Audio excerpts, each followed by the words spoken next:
about to enter the most hallowed grounds of motorsports, the Indianapolis Motor Speedway, home of the greatest spectacle in racing. This is Roger Penske. It is my pleasure to open the track to you today for your tour. I remember the thrill of entering this facility as a boy in 1951, cheering on Lee Walter as he won the Indianapolis 500 and claimed his place in the history of our sport. Even now I get the same feeling of wonder and awe when I enter the Indianapolis Motor Speedway. I hope you enjoy your time here and can look back to today with the same fondness I have from my first memories of the Brickyard. Please come back to see us soon for the Indianapolis 500 or any other of our great events. This is Hall of Fame Motorsports broadcaster Bob Jenkins, and I'll be your narrator as we take a lap around this historic facility.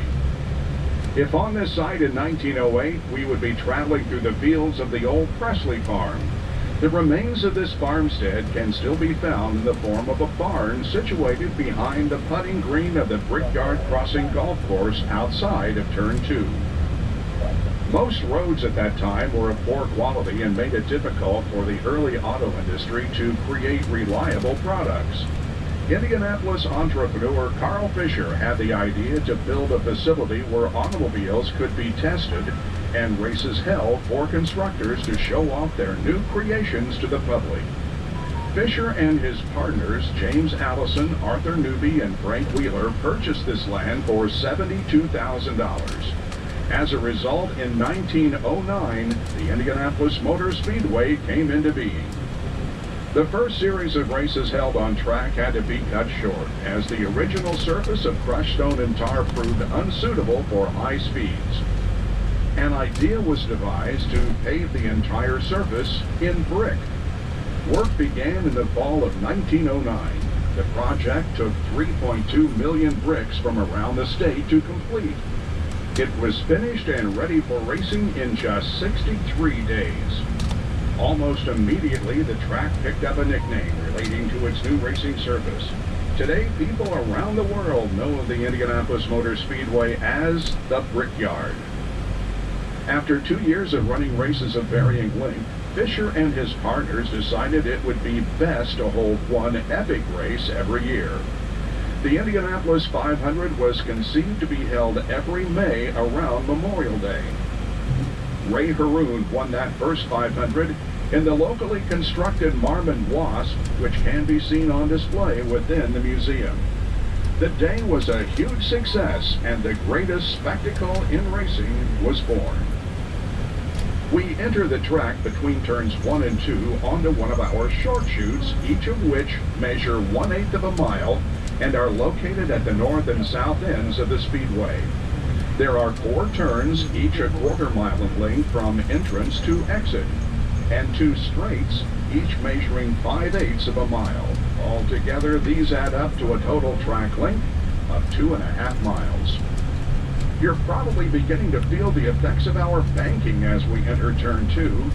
Each of our turns maintain their original 9 degrees and 12 minutes of banking, the same as in 1909. By comparison, Daytona International Speedway in Florida has 31 degrees of banking in its corners. The aerodynamics of Indy cars make them more suited to lower banked tracks. If you look to your left, some of the viewing mounts are coming into sight. These are located throughout the infield of the track and are used by general admission ticket holders.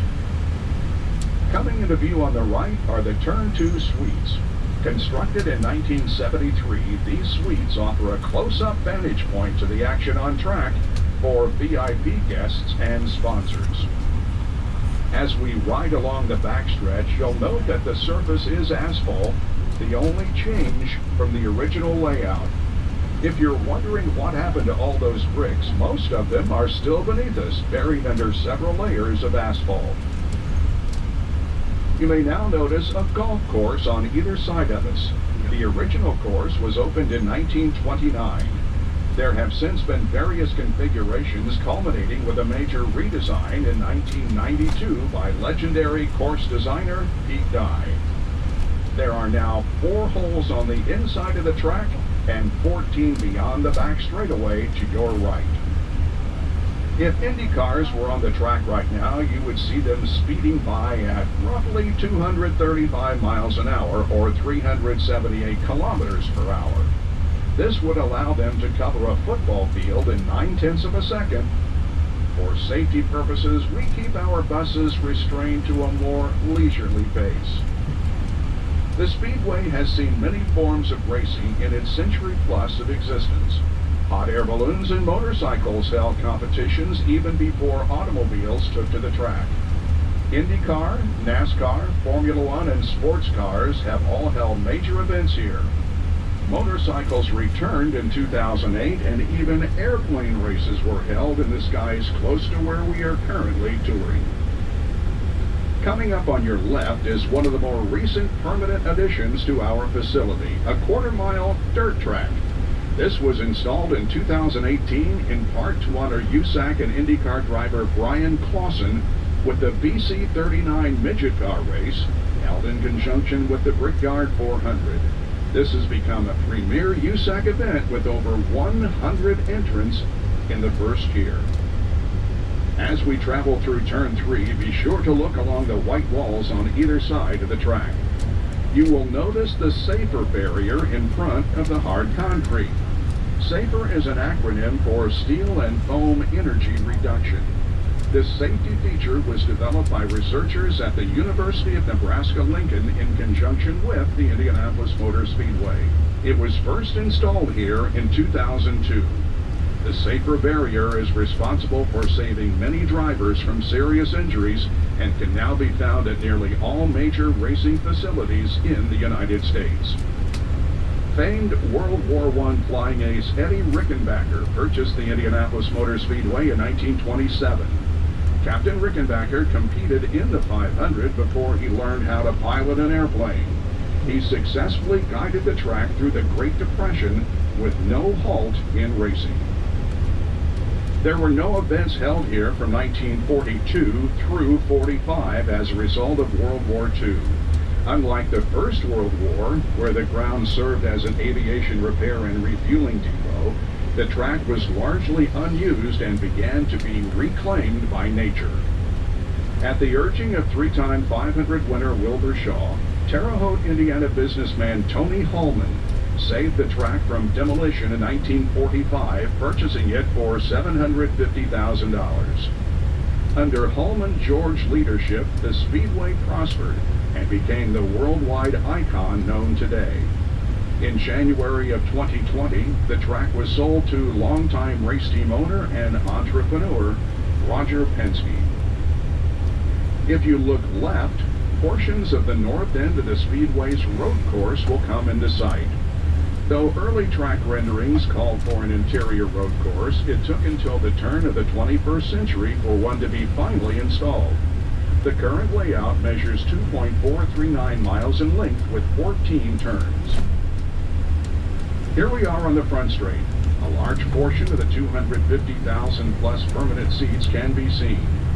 Combined with the viewing mounds, the Indianapolis Motor Speedway can hold upwards of 350,000 people. This means the entire population of Cincinnati, Ohio, or the country of Iceland, could find space to watch events here. The Indianapolis 500 holds the distinction as the world's largest attended single-day sporting event. There is a wall separating the racing part of the front straight from pit lane. The original version of this was installed in 1957 and may have been the first of its kind anywhere in the world. Coming up on the left is Victory Podium, and adjacent to it, the Pagoda. The iconic structure has 10 floors, and its height is equivalent to a 13-story building. Opened in 2000, it is the location for timing and scoring, master control, media broadcasts, and private suites. Running through the pagoda and onto the racing surface is a link to the past, the Yard of Bricks. Every brick you see dates back to the original surface in 1909.